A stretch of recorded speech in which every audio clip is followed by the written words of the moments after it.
Thank you very much for keeping it here on Joy Sports. The show is Sports Night and it's here on the Joy Sports channel on Multi TV. I'm always excited when I have to be in your company because here on this show we discuss the big issues and bring you the big personalities who write the big sports scripts and all the big stories that you find around. Today we're doing a boxing related topic and a boxing related personality. Some years back, sometime in the early 2000s, I'm very sure that if you'd mentioned the name Emmanuel Clottey, then you would have thought that he was the one to end Ghana's long wait, which was still on at that time for a major world title. Well, he was a fine welterweight and he had a lot going for him.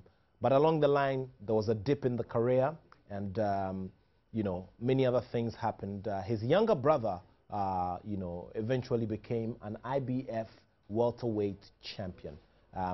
So while his younger brother was soaring up there, his career seemed to be undergoing some topsy-turvy issues, especially at a time when he started having managerial issues. Managerial issues are common with boxers, especially at times when you have to make major decisions in your career. Tonight, my guest is a welterweight boxer, Emmanuel "Sleek" Clottey, who's elder brother of former IBF welterweight champion Joshua "The Hitter" Clottey. We'll be talking about his career, we'll be talking about family life, or we'll be talking about, you know, whether he wants to continue, how much time he thinks he has in the sport to go ahead and make an impact. If he wants to make an impact, is it too late? Is it still on course? Is the dream on course? And how does he hope to achieve all of this? All of this will be right here over the next 1 hour. The reason why you have to keep the channel right there on Joy Sports on Multi TV. In the meantime, let me tell you about what is happening later this year in summer. And of course, the World Cup Brazil 2014 will be on. So the package for the World Cup Brazil 2014 from African Origin Travel and Sports Tourism includes a visa, airline accommodation, match tickets, and internal transfers. So all you need to do is register with the equivalent of $100 in Ghana cedis. Locate African Origin Travel and Sports Tourism at Osu on the Oxford Street near Photo Club, Kumasi at Ofori Chrome Traffic Light, and Sunyai around the stadium, the first floor of the Sam Bennett building. So contact African Origin Sports and Sports Tourism and Travels on 0544 322 111 2 or 3 or 0544 347 001. The email address is info@ao-tours.com or ao-tours.com. That's the website. Okay, so this package, remember, is available for corporate businesses, supporters, businessmen, and women as well. So that's the package from African Origin Travel and Tours. We'll take a brief round of commercials, and after that, we get into the discussion with the man, Emmanuel Clottey. Many of you have asked for this interview, and we're bringing it to you right here and right now. Stay tuned.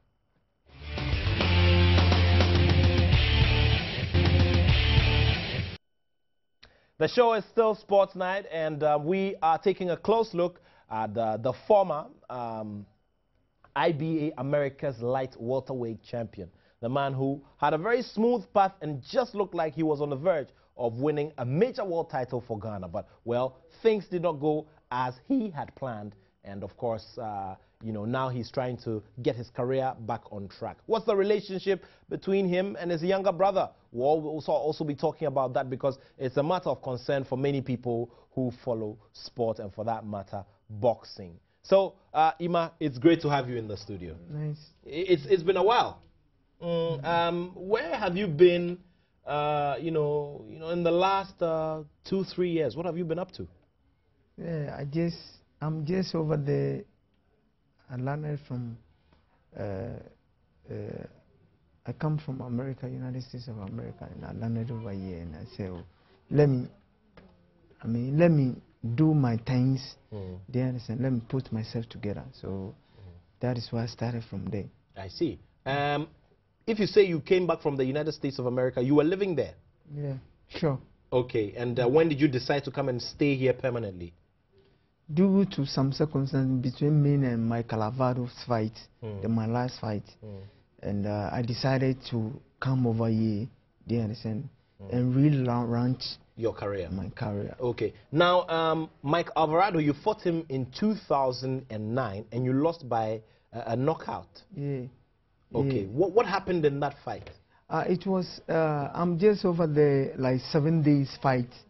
Then they called me, then in 7 days they called me, they said they have a fight.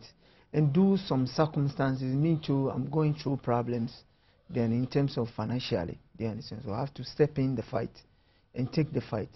So I went over there and we went full 10 rounds. I'm looking forward to manage myself to end the 10 rounds without going down or something like that. All of a sudden, I don't know what happened, do you understand, in the last round, and it was something serious. So he caused me with a punch, and You fell down. I fell down. I'm expecting to wake up and to continue. Start it all over again. All over again. And I don't know what happened. They jump on me on the ground, and that is the end. But I just know, I know that I can do it, because if I look at Michael Alvarado, I know that this guy is good, but I know I can beat him. But he just said 7 days. All right. Now let me ask this. I'm sure that many will be wondering, 7 days. It's not good enough notice to have a big bout like this, is it? Yeah, sure. And why did you decide to take a fight 7 days to the time? That's such a no-no in boxing. Why would you take a fight 7 days to the time, Emmanuel? The reason is I accept this fight because I'm going through problems, do you understand, in terms of financially, and I'm manageless, do you understand? Nobody is there to take care of me in the streets over there, do you understand? And I have to do it just to survive, to make some small money to come out and make a living, do you understand? That is the reason why I accept this fight. That fight, okay, I see. All right, so that was what happened in 2009. After that, you fought 5 times after that.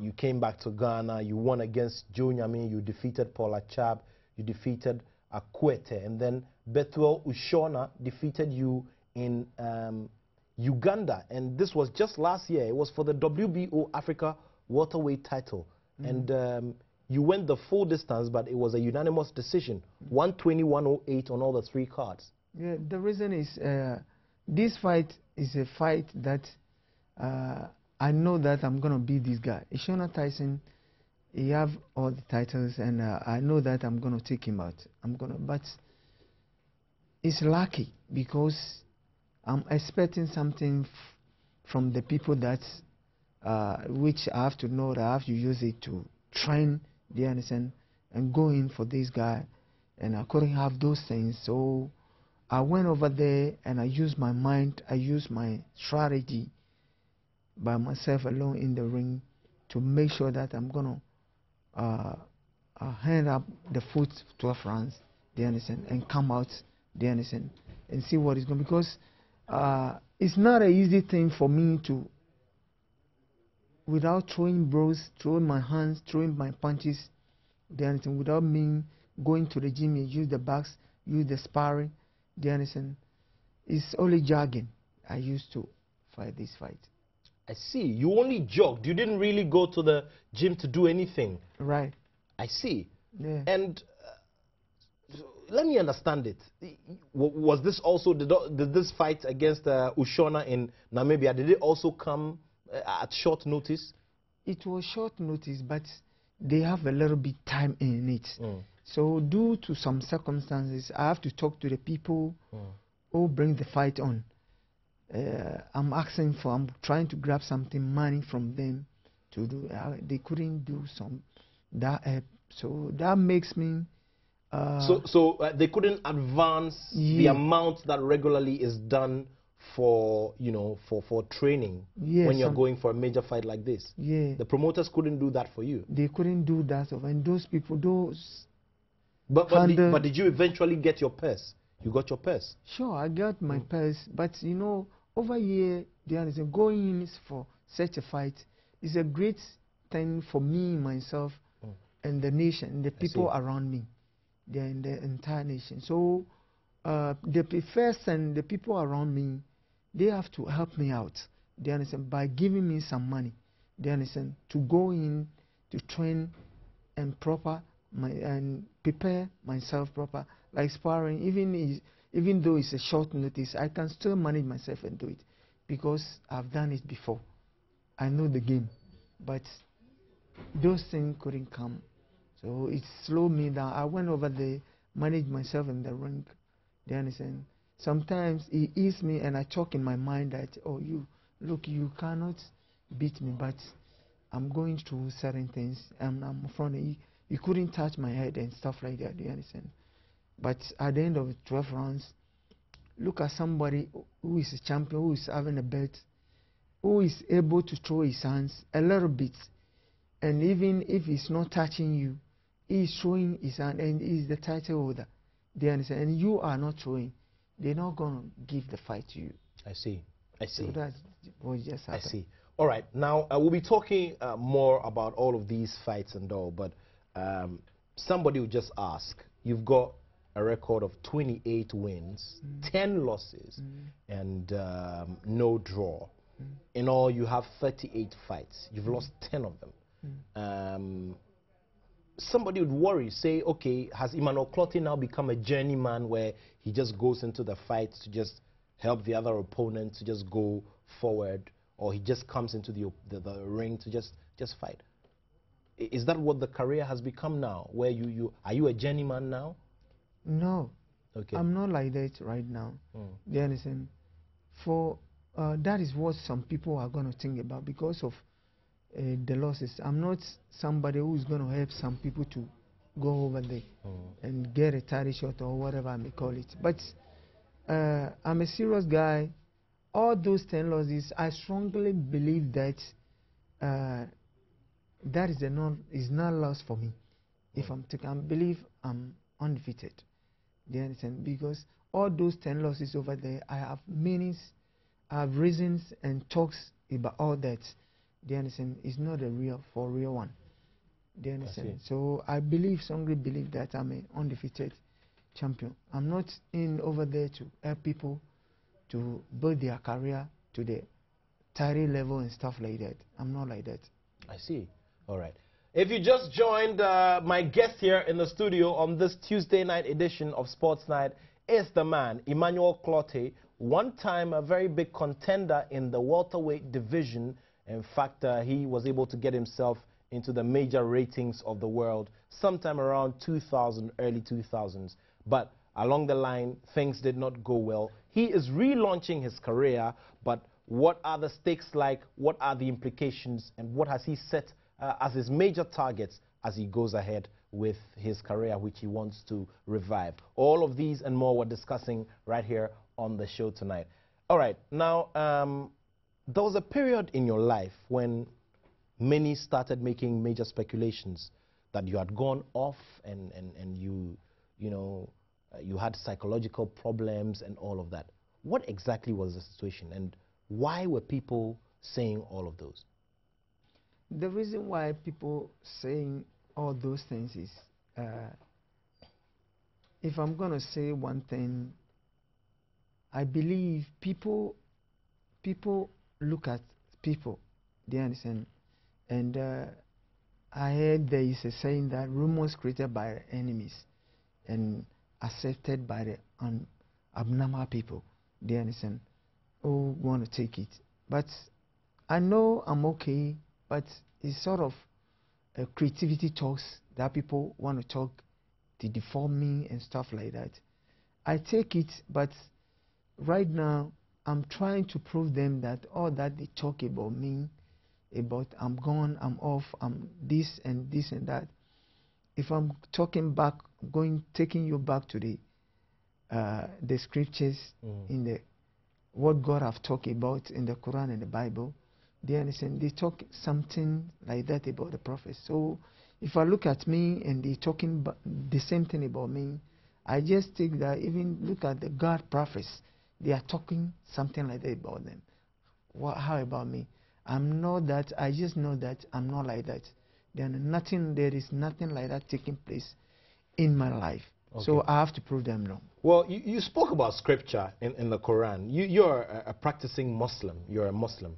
And I recall that period in the United States of America when you went into a mosque and you said that you wanted to preach the sermon for the day. Why? What happened? I hear that later on you had to be taken to the hospital, you were checked, but there was nothing wrong with you. What made you, what was your inspiration for wanting to go and preach the sermon when that was not what had been arranged at the mosque? That was not the sermon that I went into the mosque, as a matter of fact, and do this worship over there. But there was a line up, Okay. do you understand? And this guy stepping, do you understand? Whereby there is the imam over there is not over there to step in. Okay. And I talked to the man, the imam over there, and I said, oh, I just want to step in over there. Do you understand? I want to go in and lead the Jamaat. And what happened is, they said, no, I cannot go in and lead the Jamaat. I'm still over there. I'm standing over there, and they started they said the guy is going to lead. So that is where I'm standing over there, and they call ambulance. Okay. They understand. When the ambulance come, they said they want to take me out. I asked them, why did they want to take me? They said, I'm getting out. Do you understand? And they moved me out.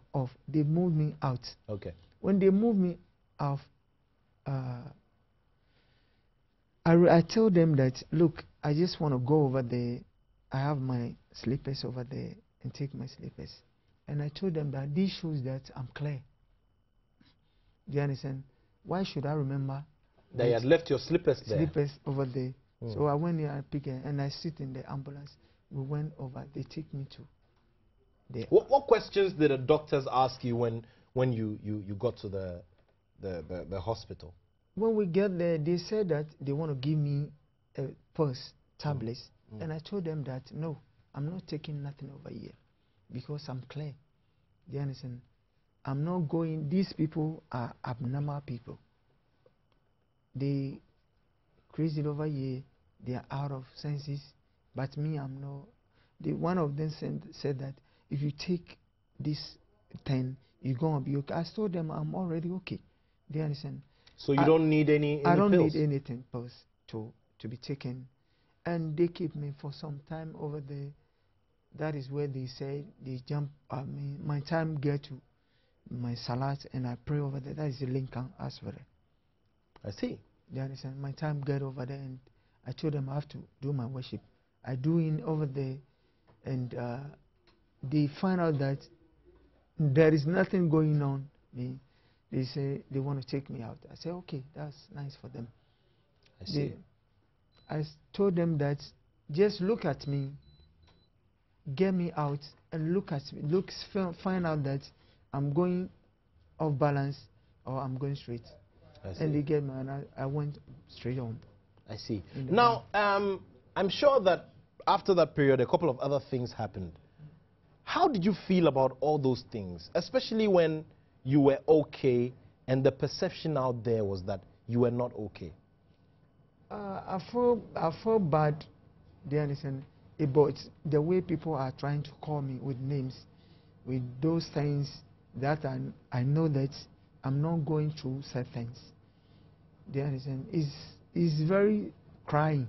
Do you understand? Very pity if you experience something like that. But I pray to Allah, pray to God that Allah Akbar, that He have to help me to endure it, to take it. Do you understand? And He helped me to stand all these accusation that they putting on me, which is not true. I see. Do you understand? Along the line, do you understand? I started proving to some people in the neighborhood that I'm not like that.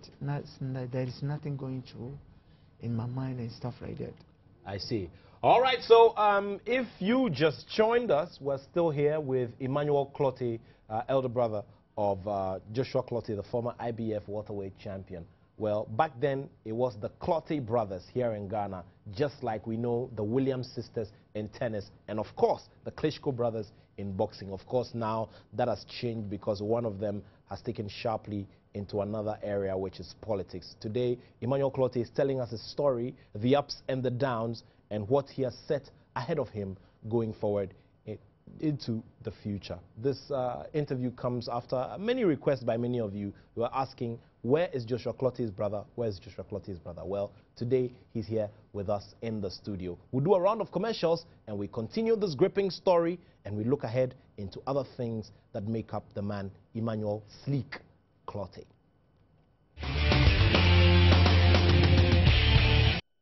All right, thank you very much for keeping it here on Sports Night. My guest in the studio is Emmanuel Clottey. Emmanuel, we've spoken about that round of events that were supposedly a time when you had gone off. You were not off, as you've told us. Now, all these things, how did they affect the opportunities you were getting in the boxing ring? Because clearly, if people are hearing that, hey, Emmanuel Clottey is not okay, he's not okay, it will affect your opportunities. Did you experience anything like that? Sure, I experienced something like that when I come from the States, and somebody promotes the fights and they put me on the card when I think everything is set. I'm ready for the fight, and all of a sudden, they started talking that my brother said I shouldn't take the fight and stuff like that. You understand? So that's me. It slowed down a little bit. So that day, did you step into the ring? Did you take the fight? I took the fight, but they didn't bring me on because they refused to accept me. They understand, to put up because of those accusations, that dirty talks that people are talking about me and stuff like that. And as I believe that if a charmer over there, they understand, and somebody is talking about somebody, and you are the charmer, unless you have a link from the person who's trying to stop my fight. If you're a charmer, they understand, and I'm trying to upgrade my career, to relaunch my career in my homeland. This is where I was born. I started boxing over here. This is where I was born and bred. Go to school over here. They understand. Relaunch my career over here, and somebody is sitting back, is trying to stop my fight. I think you have other city power as a chairman to push the person back. They understand, to allow me to relaunch because this is my career.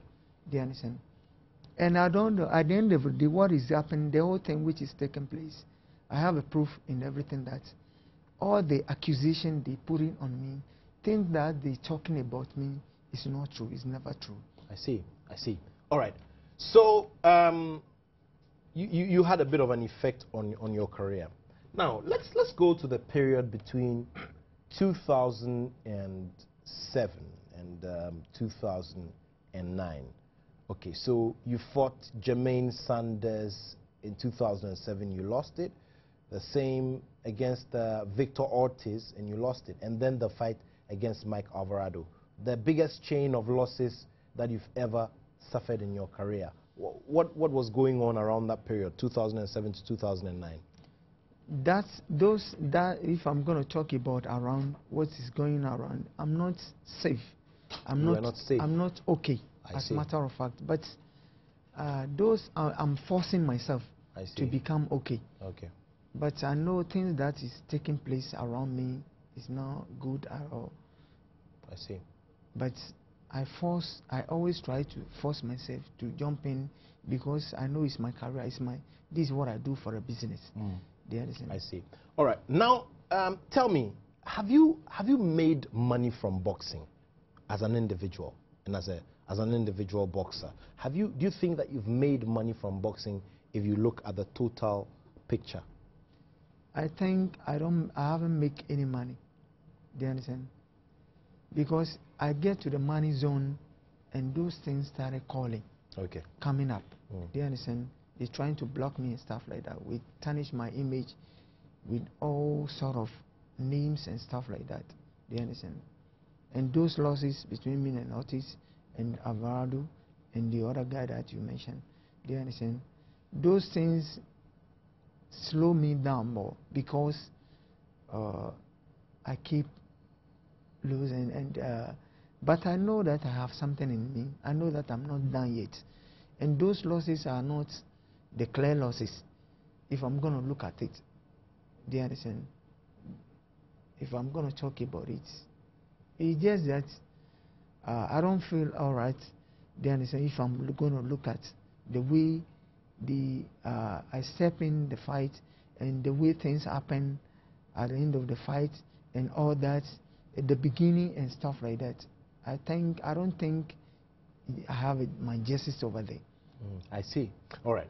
Now let's get into a few other areas. You have things going very well for you. Your manager, you had to split with your manager sometime between 2005 and 2007. What was the cause? What was the problem? The problem was there is nothing going on between me and the manager. He put on a fight for me, do you understand? And I went in for the fight.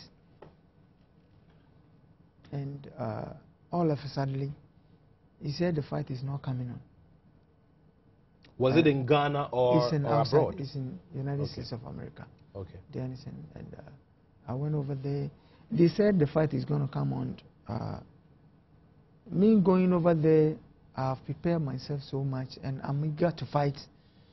But the fight is not coming on. And he told me that, I said, the only thing I told him that, look, if you'd like, you can give me some, like that time we're going to fight for 143. I told him that you can give me welterweight because I'm ready, I'm eager to fight. And he told me that over here they don't do that. I see. So due to some circumstances, you have to do something to bring my temper down. So he issued me some mobile phone, cell phone. It's a new cell phone and everything in the park. And he told me I should refuse. Do you understand? When I went back home, he called me again. He told me that, look here, Emmanuel, right now, I and my company, do you understand, all the money that we have spent on you, we just want to waive you off. Do you understand? We want you to take a step to another manager and stuff like that. I told him, look, what is happening? He said, they are not interested. They are not interested to move anymore. So they want me to move on with my career. I'm expecting that when somebody spends like money on you, a lot of money, or like it's gonna be like $130,000 or $140,000 on you, spending such money on you, is even going to give you to a promoter who's going to promote you so that we started getting those money that he have spent on you bit by bit before he's going to refuse you. But he gave me a release letter and he said, you are free, you can move on with your career. Do you understand? I see. So that's what just happened for my life in the city. I see. Let's come to you and your brother, Emmanuel. You guys used to be very close. At a point, you even stayed together. You even stayed together in one residence somewhere in Accra. And now you guys are not on talking terms. Are you on talking terms with your brother Joshua? I'm not in talking terms with him. Why? What's the problem? The problem is sometimes he refuses to understand his faults. Okay. When he's at fault. If we are brothers. No, but do you accept your faults, especially when you guys have, brotherly arguments and all of that? Do you accept your faults? I accept because nobody is perfect. I have to accept my fault because I'm a human. Do you understand? And I'm not perfect. If I'm at fault, I'm at fault. Do you understand? But this is the case that somebody thinks he have make money and is making the money use him. So when he's at fault, he will use his money to fight you. Do you understand? I see. To upgrade His argument. His argument. Does he support you financially? Because you've said that you've had many issues. I mean, there were times when you've had to take fights just because of financial reasons. Does your brother support you financially? He refuses. He didn't do that anything for me in my life, like supporting financially and stuff like that. No. Why did you decide to go on radio with your issue with your brother some time ago? The reason why I decided to go to radio on my issue with my brother is I waited for some time and I talked to him for some time and I issue him a warning. Do you understand? I want him to know that I'm not scared of him. Only God I'm scared, because you my brother. So due to some circumstances, you get to a point that I have to take care of my children and take care of their faces and stuff like that. And this is my career, and you stopping my career. Then you don't want me to step in the ring and fight. Do you understand? And you are not doing anything for me, and I'm just there. Do you understand? That is what. Maybe he was thinking that it was a bit too hazardous for you, you know, to be fighting, to continue to fight. He is thinking that. It's not in my mind. If he's thinking that, I asked him that, what is your proof? He asked me to go in for MRA. Do you understand? At Osu. Do you understand? We have a doctor. We talk about. I went and see the doctor. The doctor took a decision that I have to go, and he paid the money. This is my brother of mine. He paid the money, and I went over there. They put my head and the whole part of me in the machine. Do you understand? And I come out success. They said they found nothing in my body, my head, everything. I see. And that is where they told me that, oh, then if you got a doctor, you have to go in and see your doctor. I went in, my doctor, and I showed him everything. Doctor said, oh, there is nothing going on wrong with you. You can still fight. So what again? Do you understand? Okay, so this matter has raged on. I asked your brother last week that if you guys get the opportunity to come back together and do things as brothers, would you? And he said yes, that he looks forward to, he has always wanted to live, for you guys to live in peace and do things together. He said that at a point he offered you one of his homes, his first house, and you refused to go and live there. Is that true? That is not true. Do you understand? If I'm saying that, if you said I should go and live in your house, do you understand? I'm not going to take it, and the reason is living in Shahomami. Do you understand? Like how some people used to say that. I'm not going to do that. Was that what he told you to do? He didn't offer you the house, but told you to go and live there and take care of the house? No, he didn't even tell me to go in over there. But all that I've been hearing is rumors at the back. There are people have been saying that your brother said that he wants you to go and live over in the house over there. What will be your action and all that? People have been saying that.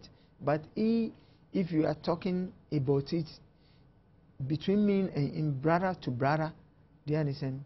He didn't even tell me in the face that, look, my brother, I want you to go in over there and live in that my house. Do you understand? And me going to tell him that, look, if you're going to make me stay over there, I'm taking the house. I'm not going to stay in that house for you to come and tell me that I have to pack off. He didn't tell me that. We haven't talked about that. But people are generating these rumors. Now, if the opportunity should come for you to make amends with your brother and put everything behind you and forge ahead, would you do that? It's my brother. Do you understand? But what would be your condition? Because clearly, I mean, there are big issues, but then, you know, everybody has to meet at a point. I'm looking forward for him to understand his faults. Do you understand? Because nobody is perfect. We all, everybody, each and every one of us on this planet can be faulted. Do you understand? I can create a fault. Do you understand? And if we are brothers, we are sisters, we are etc. so forth, and one is at fault, you have to understand your faults. Then we live like a brother. Do you understand? If you refuse to follow your money because you make money and you make the firm and you want to use your money as a weapon against me, that if you are at fault, you want to use your money for me to take it, I'm at fault, I will refuse, because I know I can read and write. I see.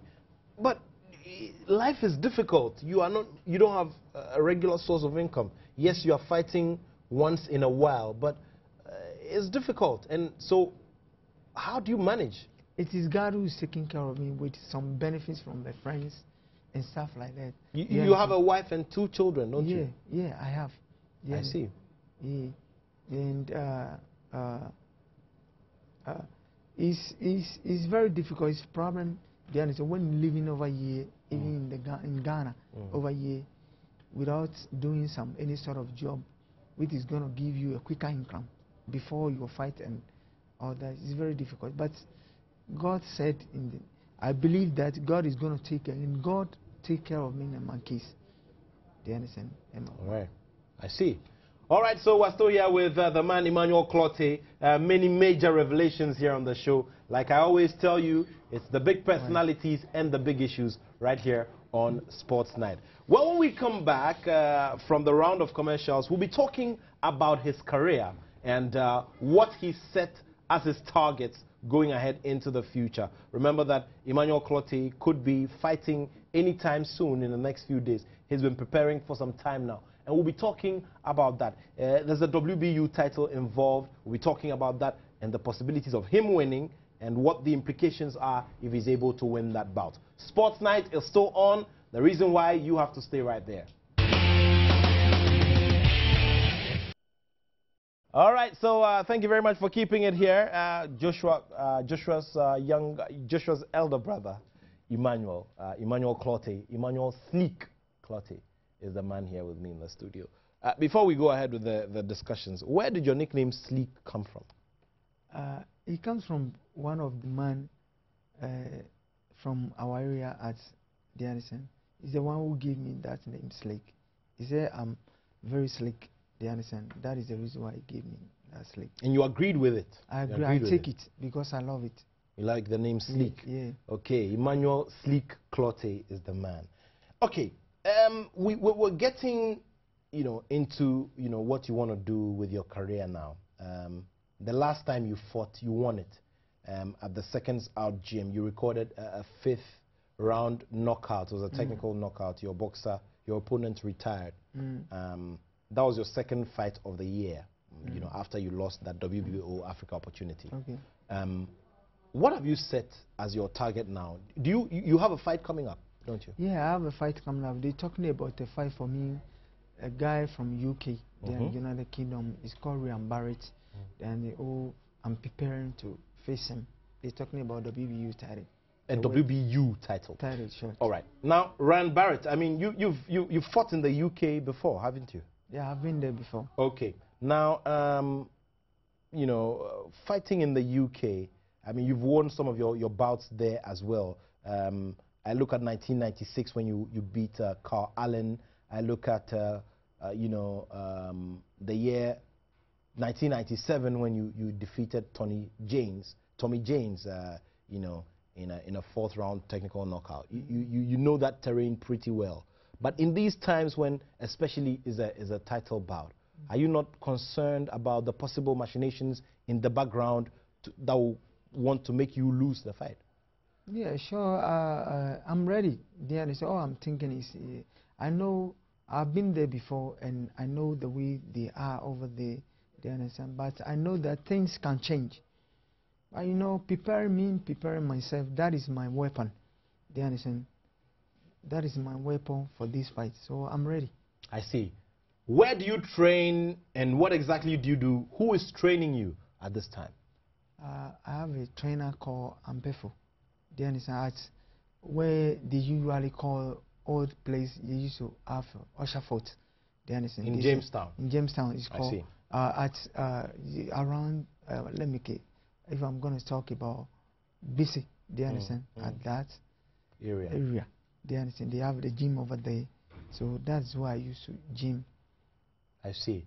How has training been going for you so far? I've been training properly. I've been training well. Is a daily routine? They understand. Is a daily routine in the night. I see. Yeah. I see. All right. So you're training for this bout. Yeah. Are you certain that it's coming off? Sure. It's coming. It's coming. Okay. Now, what is the career goal? Right now, you're trying to put yourself back on track. What is your ultimate aim as you come in? Are you coming so that you make sure that you win a certain number of bouts and then you can call it quits? Do you want to win a world title? Do you just want to be in there to make the money? Which is which? What is your goal? Yeah, my goal is, as for the money, it's going to come, but sometimes you have to make the name before. Do you understand? The ultimate is to grab the title. Do you understand? That is my ultimate. Because a lot of people are saying that I cannot do it, and some people are saying that I can do it. But with all those talks from people here and there, do you understand? I know myself. It is, and God know me better. Do you understand? And I know I can do it. So my thing is to do it with a title shot and grab it and show the world what I can do. I'm not going in like to fight 2 or 3 fights to make some money. No, that is not what I'm going to do right now. Do you understand? I'm fighting. Do you understand? After winning the bet, to defend, etc. so forth. Do you understand? And to show, I love the 10. To show people that I can do the 10. I love the 10. I have the love for the sport, for the game. That is what matters. Emmanuel, there's been suggestions that you become a trainer. Have you ever thought about that? There is a saying that, put on me but never shall be. Do you understand? I don't let some people take a decision for me. I take decision by myself a lot of time, because in the physical realm, do you understand? Just like somebody is going to say, I don't let my friends choose me. I choose my friends. Do you understand? How would somebody sit down over there and choose me as a trainer? Why me per se? Personally, I haven't accepted that decision. That is the whole thing. So I refuse. I see. Do you understand? And I'm not ready to tell somebody. You don't think that it is your calling to become a trainer? To become a trainer right now. Maybe I'm going to become a trainer if I'm done with my sports. But I make money not. Do you understand? I have a little bit fame. Do you understand? I have some fame in the world, because the world know me. Do you understand? But when you are talking about winning the bet, which you upgrade, which will make the world say that this guy, when they mention the word titleist, do you understand? This guy is part of them. They're not going to find my name over there. So that is what I'm looking for right now. I see. That is the ultimate. I see. So you want a world title? Yeah, I'm looking to grab the world. So that is the reason why God have approved this opportunity. And I'm not thankless to God. I'm thankful to God. What will be the path then? Because there are some big names and faces within the welterweight division. Who do you want to fight to make sure that you achieve this aim of getting to the top? Which big names in the sport do you want to fight to make sure that you get to the top?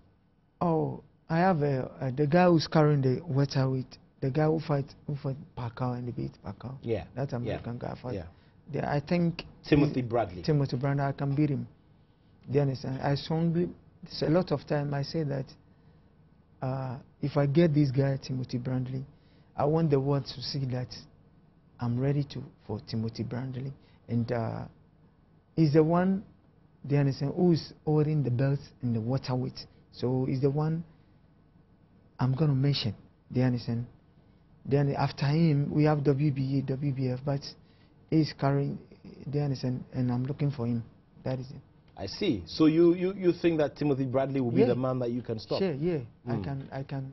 He's the one I think I can fight. if that fight is on. I'm ready for it. In this sport, what do you think is your biggest strength? Or what do you think draws you out uniquely as a boxer? Do you understand? That is, I think I have a future in it. Do you understand? And I strongly believe that it's a talent that I did not born with it, but I acquired this talent on the planet, and I find out that I can utilize it. So I'm holding it proper. I don't want somebody to be taking it out of me. Do you understand? That is the reason why I try to argue, to try to talk about it and to argue about it sometimes, because I know that is a game of mine. Do you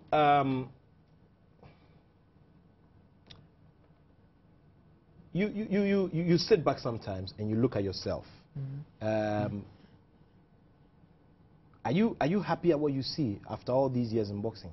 Oh, surely, even if I'm not happy, I have to endure it, because I know how to endure pain. I know sweet not always. Then from frontier other. So I know that a lot of times things are gonna fall in humanity. Human beings gonna go through certain things, because there is a saying that a man can fall 7 times. He can upgrade, he can up there 7 times if only he believe in God. I believe in that. It's not like somebody, sometimes if I mention God, somebody somebody's going to say that you like mentioning God and stuff like this. But I'm just saying it. Do you understand? I'm not perfect. Do you understand? I'm a guy, I'm an hustler. I see. Yeah, sure. I see. Yes. How is your family doing? Your wife, your children? They're doing all right. Wife, they understand. They're doing all right. Everybody is doing okay. I see. How do you manage to take care of them? It's very difficult. It's a problem. They understand.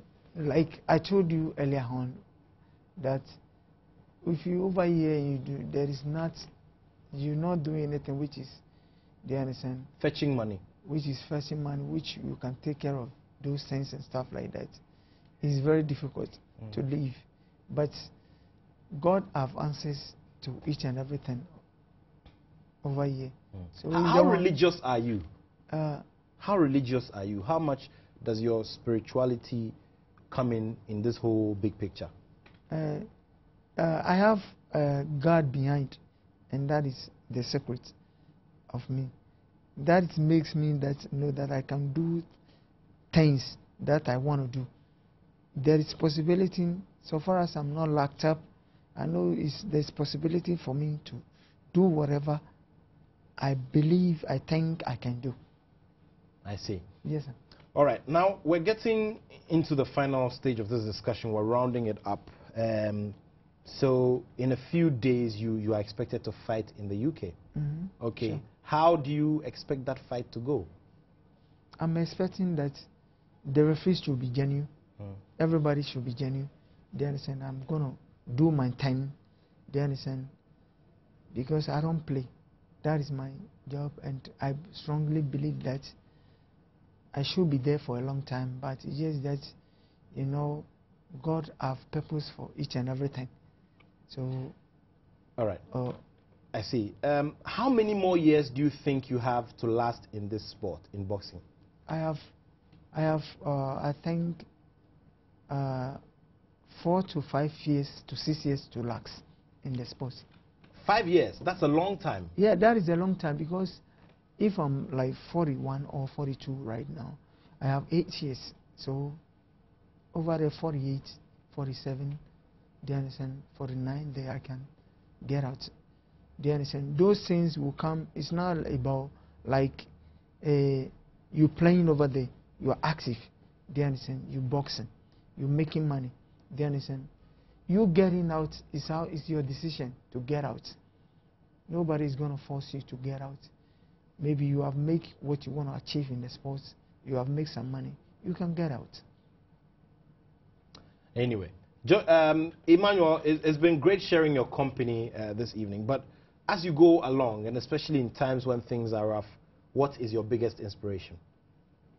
My biggest inspiration is, I think, God first, they understand my kids. They understand. If I look at them, they motivate me that if I'm not there, who is going to take care of them? They understand. In terms of everything, they understand. And I look at them and ask for more, because they go and they will ask for more. They understand. Daddy, I want to eat this. Daddy, I want to do this. Daddy, they understand, etc. so forth. They understand. And you have to be there for them anytime they call upon you. They understand. Oh, you too, you have to ask. You have to ask the Father. They understand. So they ordering you, you have to order him. I see. Yeah, sure. I see. Emmanuel, it's been great sharing your company today. We wish you all the best in your upcoming bout. Thank you, sir. And we surely are going to be keeping tabs on you. It's in the UK on March 15th, not too far away from today. Let's see how all of that goes. And I'd like to say thank you to you for making the time for us. So Emmanuel Clottey has been my guest tonight on my birthday edition of the show. Thank you all very much for keeping it here on Joy Sports. And like I said, there are many must-listen to interviews which will come up here on this show. So you always keep it on Joy Sports. And remember that the EPL show, the EPL Highlights show, is also always here on Joy Sports on Tuesdays. So thanks to the whole production team, Emmanuel Clottey, a welterweight boxer, has been my guest for today. So on Thursday, Kwame Jumajiman will be in this seat to bring you another must-watch edition of the show. Until then, my name is Nathaniel Attoh, and I have love for sport.